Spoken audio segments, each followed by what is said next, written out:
I'm Martin Tyler, and you're listening to Harry Symeou.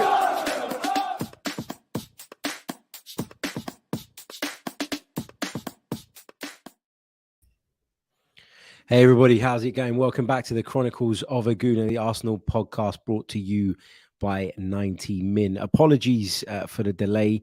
I have no idea what the issue was there. Big error message coming up every time I press go live, which is typical, isn't it, when you're already late for a stream. But a big hello to every single one of you joining us in the live chat. Hope you're all good. Hope you're all well. It's Monday morning. I'm a little bit grumpy and I wanted to have a bit of a moan about the Moises Caicedo situation. And so I felt like, yeah, let's jump on and do a stream. We probably will do a couple more around this subject between now and the end of the transfer window. Just a day left of the transfer window, of course. So time is running out for Arsenal to bring in that defensive midfielder that I think we can all agree they desperately need if they're going to maintain this title push. So some of you are saying in the chat, why are you grumpy? Well, I'm grumpy because I've woken up and I've read some absolutely ridiculous tweets with regards to the Arsenal. People suggesting that Arsenal just won't go that extra mile to bring the player in, that they're lowballing Brighton, that Arsenal are taking the mick with their offer, that it's disrespectful to Brighton, who have repeatedly said that the player is not for sale. Let's be honest about this. Arsenal have spent a lot of money over the last few years, and they've done it without bringing very much in terms of transfer fees. So you can't really take shots at the ownership and say that this is because of them. You can't really sort of criticize their ambition. The ambition is clearly there. Look at where Arsenal are at. Look at how much Arsenal have spent, as I say, over the last few years without bringing an awful lot in.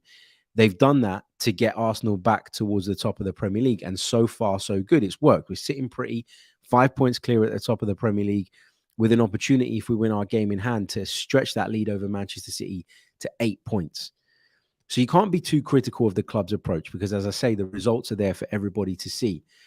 But where I'm annoyed this morning and where I'm frustrated this morning is that people are sitting there saying, well, go out and pay that extra bit of money. Go out and make sure that Brighton accept our offer. Ultimately, you can't offer what you don't have. And I'm not saying that I know exactly what Arsenal have available to them, but obviously they want the player. Obviously they're interested in signing him, but obviously there's a limit as to how far they can push this. It's like you going into a shop and, wanting to buy a pair of trainers that, you've got a £50 budget, but the ones you like are £80. It's easy for somebody to say to you, oh, go on, just spend that extra money. But if you don't have it, you don't have it. And that could well be the case with the Moises Caicedo thing. For people to sit there and say that Arsenal are lowballing Brighton, I think is one of the most ridiculous narratives that I've seen on social media over the last few weeks. And that is saying something. Arsenal have made a very, very fair offer for this player. Arsenal have offered a package of around about £70 million for a player who's made less Premier League appearances than I've had birthdays. So what does that tell you? It tells you that actually Arsenal are being very fair. It tells you that actually Arsenal are being very, very reasonable, and Arsenal are willing to go over what they probably believe the player is worth in order to try and get this deal done, because this could be the final piece. This could be the piece that Mikel Arteta needs to really solidify our title challenge. I think what happened with Thomas Partey on Friday night was a bit of a warning sign. We understand that injury is not as severe as first feared, and there may be a chance of him featuring at Everton at the weekend, which would be great if that's the case. But still, it was a reminder of the fact that we're one injury away from a big, big problem in the centre of the park. So I want to see Arsenal go out and bring in a defensive midfielder as much as anybody else. But you can't be saying that Arsenal are lowballing Brighton. You can't be saying that Arsenal are being unreasonable or Arsenal are penny pinching when they're willing to pay well over the odds for a player, yes, who has potential, but isn't at the highest level just yet. And this is the thing with the transfer market these days. There's obviously a lot of emphasis on potential and how much potential is worth to people. But potential can sometimes be unfulfilled. So you can't make up somebody's valuation based purely on their potential. There has to be the right balance between what they are as a player today and what they could be going forward. Obviously, he's very young. And obviously, Brighton are going to look to take advantage of that. Brighton financially have done very, very well over the last few years. They've managed to bring in players for low amounts of money, develop them, put them on the Premier League stage, showcase the ability and talents of those players. And then they've been able to go and get major money in for them. So Brighton are not in a desperate financial situation whereby they have to buckle, but they can't equally say that Arsenal are taking the piss, as I said, with the offer, because I think it's more than reasonable. Whether he decides or whether Brighton decide to accept our offer between now and the end of the window, whether Arsenal will make another offer, remains to be seen.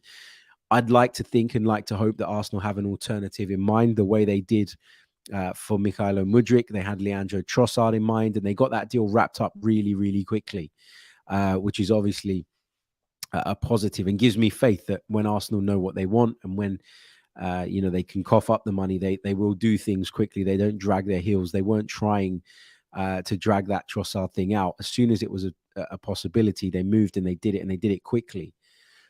With Caicedo, obviously, it's different. You're talking about a much bigger amount of money. You're talking about a much greater risk. But you could be talking about the guy that makes the difference between Arsenal going out there and winning the Premier League title this season and not. And look, if we went on to win the Premier League title with Moises Caicedo in the squad, nobody, not a single person, would look back at that deal and say it was a waste of money. But obviously, that's easy to say when you're not the one fronting up the cash. That's easy to say when it's not you having to finance the deal. And that's the problem I've got with a lot of what Arsenal fans are saying online at the moment. It's people saying, well, just go and spend the money. Arsenal have definitely got the money. First of all, how do you know what they've got available to them? You don't. People referencing the fact that we were willing to pay a bit more for Mykhailo Mudryk. First of all, attackers generally cost more money because they score goals, and that's the hardest thing to come by in football. So that's one way of looking at it. But the other thing is that since obviously moving away from the Mykhailo Mudryk deal, we've gone and bought Leandro Trossard in, and we've signed Jakub Kiwior from Spezia. So Arsenal have spent some of the money that they had available to them already.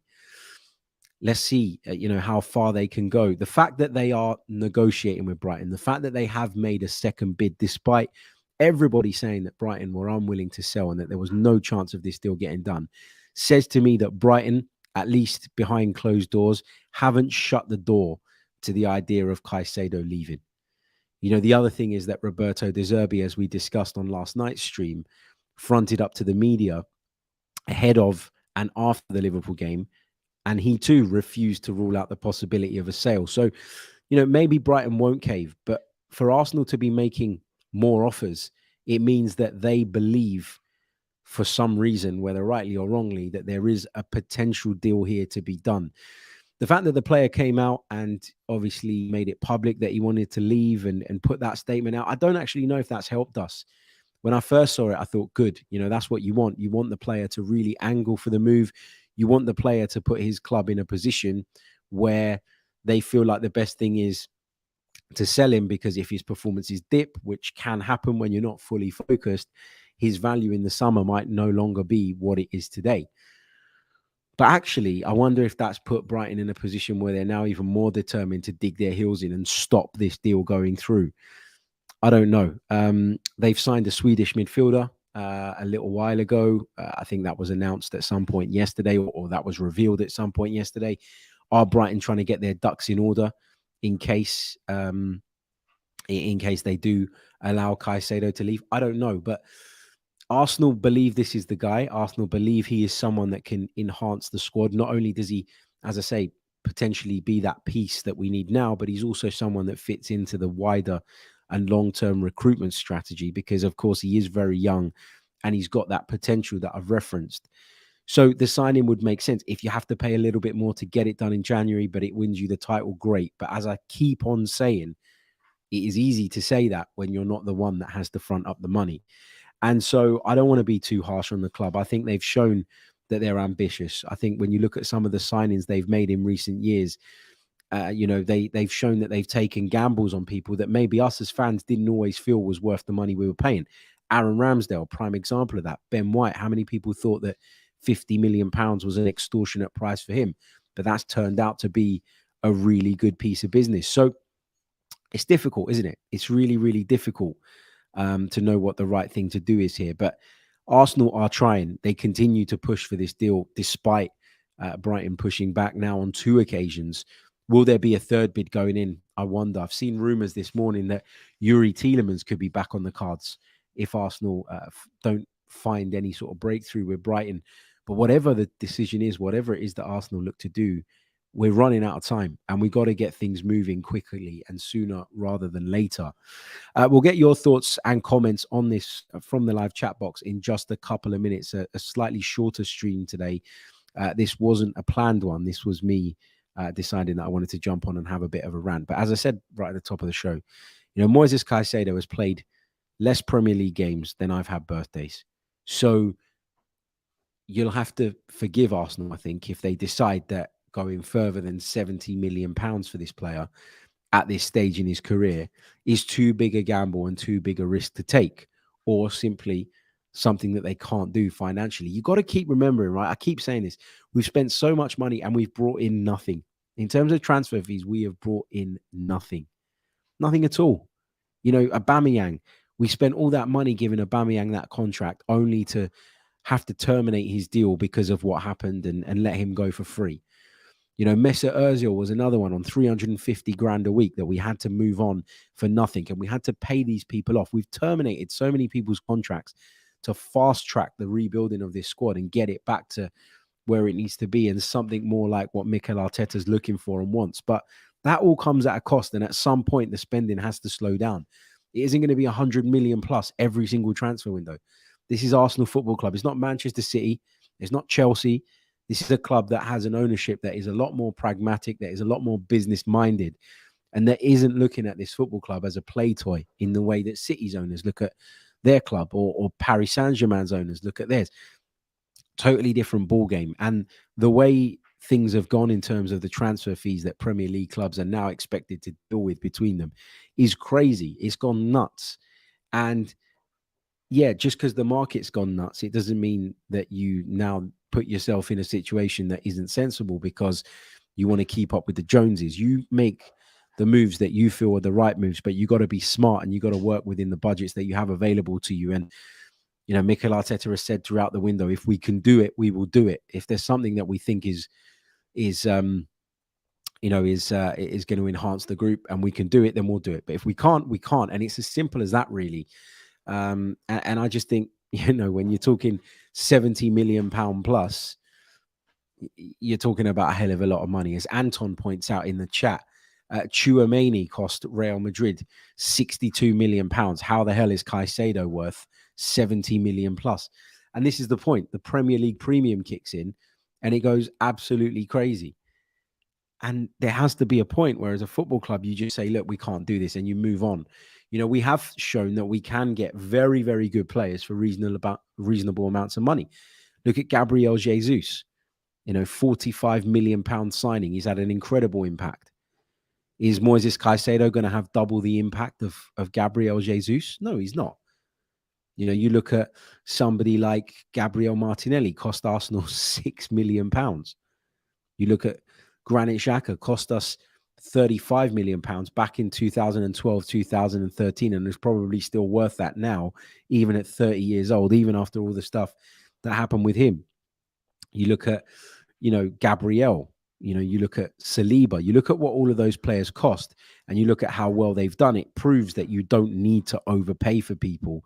Not to the point that we're talking about here, where you're going 70 plus million for someone who's relatively inexperienced in the Premier League, despite having played in the Premier League. People say he's Premier League proven. Yeah, he's done all right in the Premier League so far, but 26 appearances, is that enough of a sample size to be able to say with confidence that a £70 million investment is worthwhile? I don't know. Fraser says, but look at Chelsea. They're paying 120 million for Enzo Fernandez. And I get that. But Enzo Fernandez has been on a lot of people's radars for a long, long time. I didn't hear a single Arsenal player talk about Moises Caicedo until this month. Enzo Fernandez has that reputation in Portuguese football. And on top of that, he went to the World Cup with Argentina, performed incredibly well, won the damn thing. That is obviously going to put onto his valuation. Plus, Benfica have a release clause. Now, that is something that you see a lot more commonly on the continent. And it's something that works quite well for these clubs because it's almost a benchmark for them. Often you see them do deals at lower than that, but yeah, I mean, 120 million is extortionate, but I'm not sitting here justifying that transfer fee, am I? I'm just saying that the Caicedo one is mad. Jimmy says, you're paying premium for it being in January and the fact that we need the player. And most clubs don't want to let go of their player at this stage of the window. It's bad planning. Yeah, I accept that you have to pay a premium, but I'd still argue that you're probably paying a premium of £30 million or so based on what he's probably actually worth in the market. And this is the point. This is what I don't understand about Brighton. Listen, I'm not digging them out. They've got every right to dig their heels in. It's their player. They can do as they please with him. You know, he's contracted to the Seagulls. They will do what they feel is right. But people keep saying to me that the reason Brighton don't want to let him go is because Brighton want a challenge for Europe, because Brighton getting into Europe would financially be huge for the football club.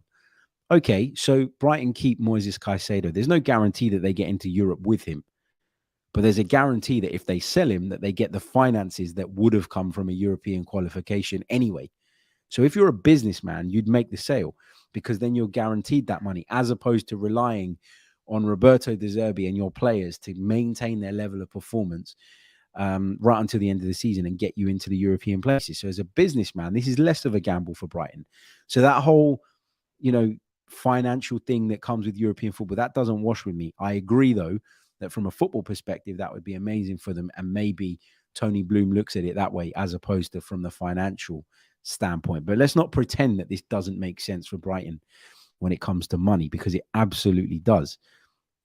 VDubs says maybe Tielemans is the best option after all this time. What would he cost right now? It's interesting with Youri Tielemans, because I feel like if Arsenal wanted to do this, they'd have done it already. They've had so many opportunities to do this deal. Perhaps they're waiting for him at the end of the season because, of course, he'll be available on a free. And I've said to you guys before that I think you'll see a lot more players nowadays willing to run their contracts down, because that means that when a move does happen, they benefit from it rather than having the club in the middle. And I think Youri Tielemans will probably be putting the feelers out. His representatives will probably be talking to clubs, and there'll be some conversation around a signing on fee that, as I say, instead of being exchanged between Arsenal and Leicester in the form of a transfer fee, would go straight into his pocket, straight into his representative's pocket. And that would make sense. Arsene Wenger called this years ago. He said that this would be a much more common thing down the line. And here we are, we're starting to see it. Cass says this always happens to Arsenal. First it was Vlahovic, then Douglas Luiz, Mudryk, and now Caicedo. It's crazy. Midfield cover for Partey and Elneny should have been sorted in the summer. I agree with you. In an ideal world, Arsenal would have done this at the start of the season. And when we talked about the summer window, the big problem I had was that was an area that it felt to me like we'd slightly overlooked. Now, people made the case that Zinchenko was that cover, that Zinchenko was the one that would play in that deeper lying midfield role with Kieran Tierney at left back in the event that we lost Thomas Partey. And that might still be a possibility. Mikel Arteta might still look at that and think, you know what, that's doable. And it's smarter than going and spending £70 million on a player that's probably worth 40 at best.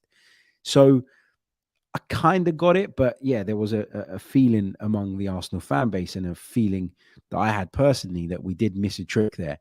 You know, we missed out on a winger in the summer as well. We managed to address that in January, but the midfield position has been one that I've been concerned about for a little while. And so to overlook it in the summer was probably a mistake, and to potentially miss out on one this window as well could be a mistake that goes on to cost us.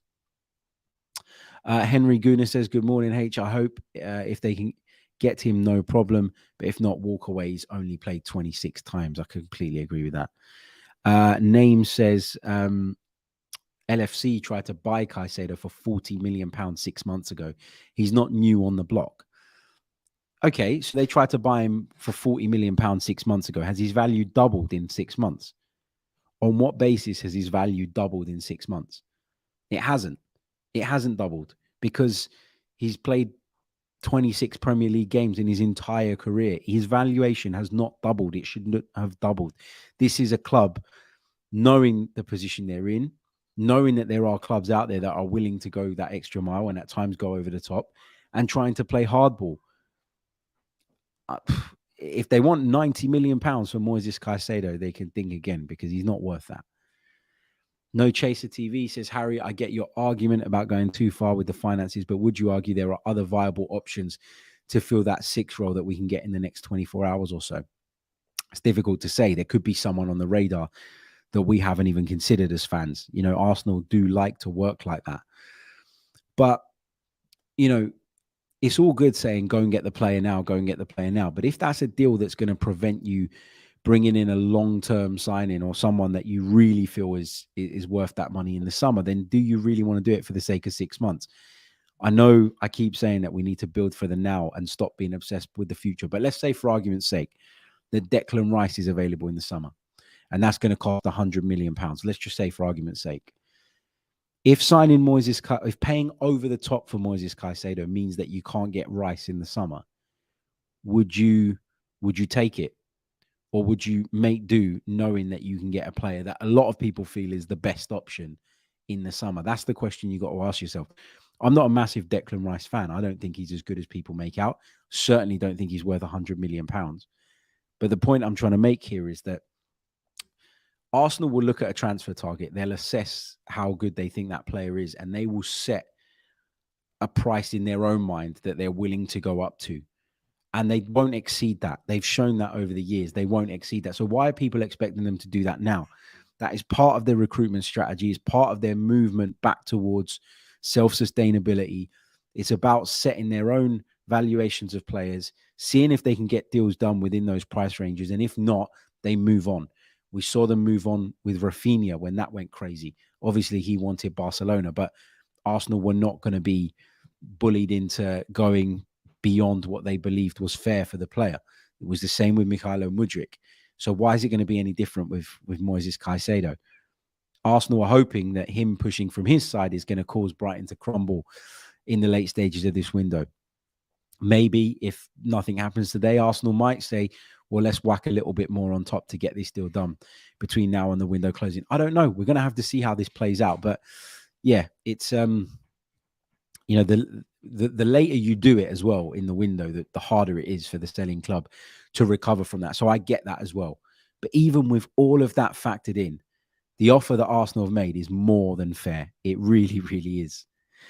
Just a quick reminder, if you haven't done so already, please do leave a like on the video. It really, really does help. There's over 500 of you with me live right now. We've only got 76 likes on the board. There's no reason why we shouldn't have at least 250. So smash the like button, subscribe to the channel if you're new as well. It really, really does help. And just a quick reminder that we spoke over the weekend about me launching another YouTube channel where we'll be able to cover a wider range of footballing topics. The link is in the description.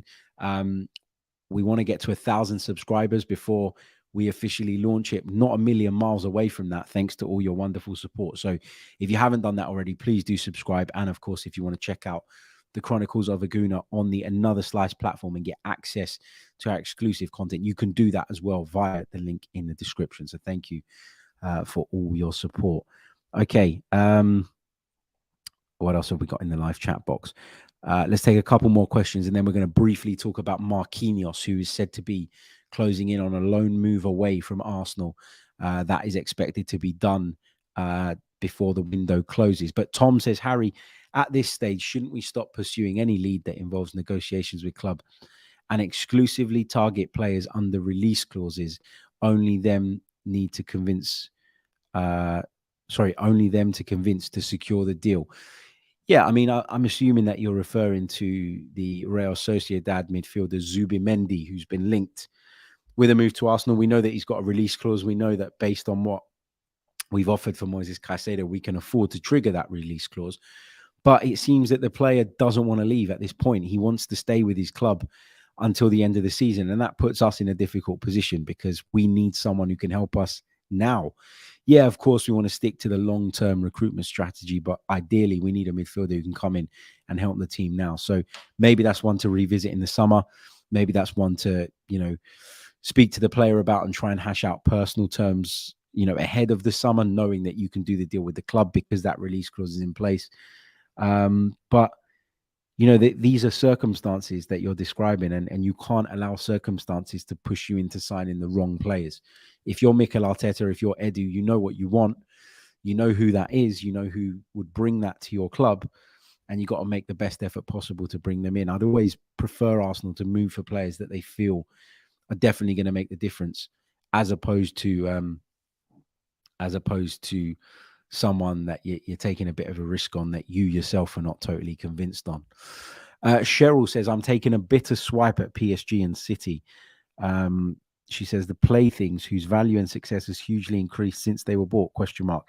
They are actual businessmen running these clubs. Take a breath. They're not businessmen. They've been run by sports washers, both of those clubs, if we're being completely honest. That's what it is. Why are we hiding behind it? Why are we pretending that Roman Abramovich was this, this hero that came and rescued Chelsea? He was putting all his money for it. And look what happened in the end with Roman Abramovich. Look look at all the coverage around the Saudi ownership of Newcastle. Let's not pretend that there are no issues with these ownerships, and let's not pretend that everything is good. I'm not saying that, Arsenal's owners are necessarily, I beg your pardon, ethically the best people in the world. I'm not saying that. All I'm saying is, if you've got an owner that has multiple sports franchises and runs them as businesses, that's not the same as having a state own you, essentially, that can put all sorts of crazy money through and essentially have no limits. That it's totally different. It's not fair play to Chelsea, right? They've gone out and they've won things under Roman Abramovich. Fair play to Paris Saint-Germain, who were not a very relevant club until this ownership took over. Manchester City were definitely not a relevant club prior to the ownership taking over. Manchester City were knocking about in the Championship. I remember going to Main Road to play Manchester City off the park. I remember when they had Sean Goater up front, not Sergio Aguero. So let's not pretend that these are great historical clubs that have, developed over time, who've done things the right way. They hit the jackpot with big ownership coming in, and their success is a byproduct of that. Let's take this one from Matt, who says, I find the conversation about his value strange. Is he worth £80 million? Probably not. Is £80 million good value for us to still play the same way we do if Partey is out? I'd say yes. Okay, Matt, I agree with that. But there's no guarantee that he's not as good as Thomas Partey. Let's be honest. He's not today, at 21 years old, at the same level as Thomas Partey. Is he, in theory, the same player? Is he stylistically a similar player? He's more similar than the options we have available to us. I get that.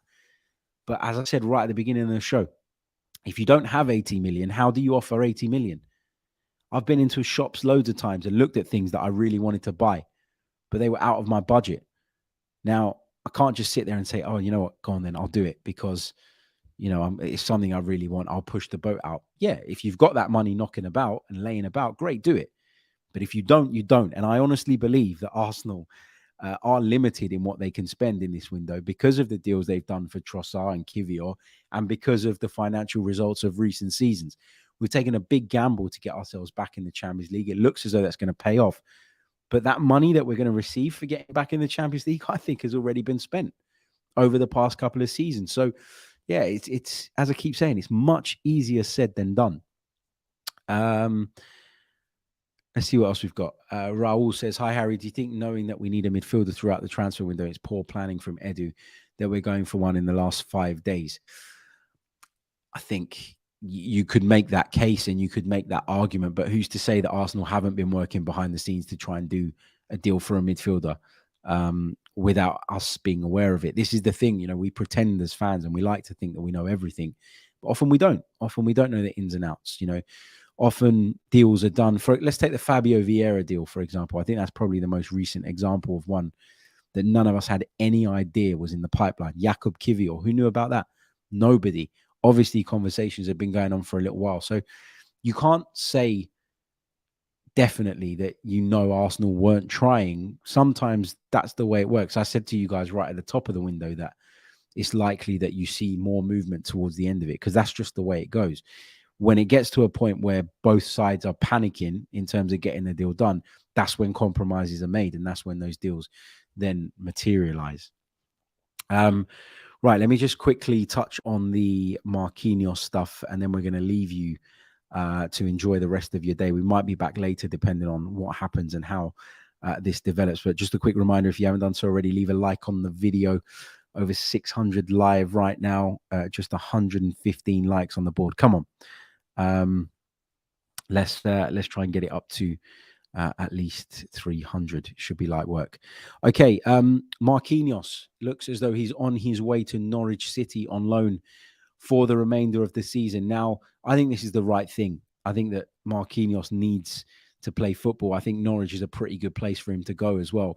Play a decent style of football, a big championship club.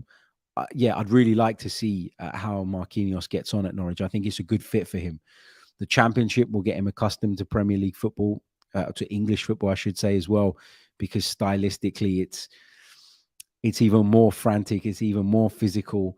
And I think that, he'll benefit from going there and sort of toughening up a little bit. But I think a loan move for Marquinhos was always the plan. I think that was the plan when we signed him. What happened was that we failed to get a winger in the summer. And then, of course, there was the problems with Emile Smith-Rowe. And so Arsenal felt that they couldn't let him go because it would leave them too short, which is probably a bit unfortunate for him because, as I say, he could really do with going out and playing regularly. So I always felt that this was a possibility in this window. Arsenal have done very well in recent times to identify the right clubs for players for them to go out on loan to. Look at Folarin Balogun, another goal last night for Reims against Paris Saint-Germain in the Parc des Princes, a last-minute equaliser for them. He's doing brilliantly because Arsenal have found the right place for him. And I think that Norwich is the right place for Marquinhos. So I'm really looking forward to seeing how he gets on and how he develops, of course, for the remainder of the season. And hopefully he can return to Arsenal in the not too distant future and be impactful for us, or he has a value that we can sell him for. And that's part of Arsenal moving to a self-sustaining model, is to be able to, buy players that have value or that you can build value around. So yeah, let's see how that goes. Right, I am going to leave it there. Thank you all so much for joining. Again, don't forget to leave a like on the video. Don't forget to subscribe to the channel if you are new. It really does help. Also, check us out on Another Slice. Subscribe to my other YouTube channel, which you'll find the link for in the description. And I will see you all tonight, depending on how things go. And depending on if there's any news. Fingers crossed there is, because, as I say, time is running out. We'll probably do a couple of streams on transfer deadline day, so make sure your notifications are turned on. And if you're listening on audio, please do leave us a review. Until next time, goodbye. I'm Martin Tyler, and you're listening to Harry Symeou.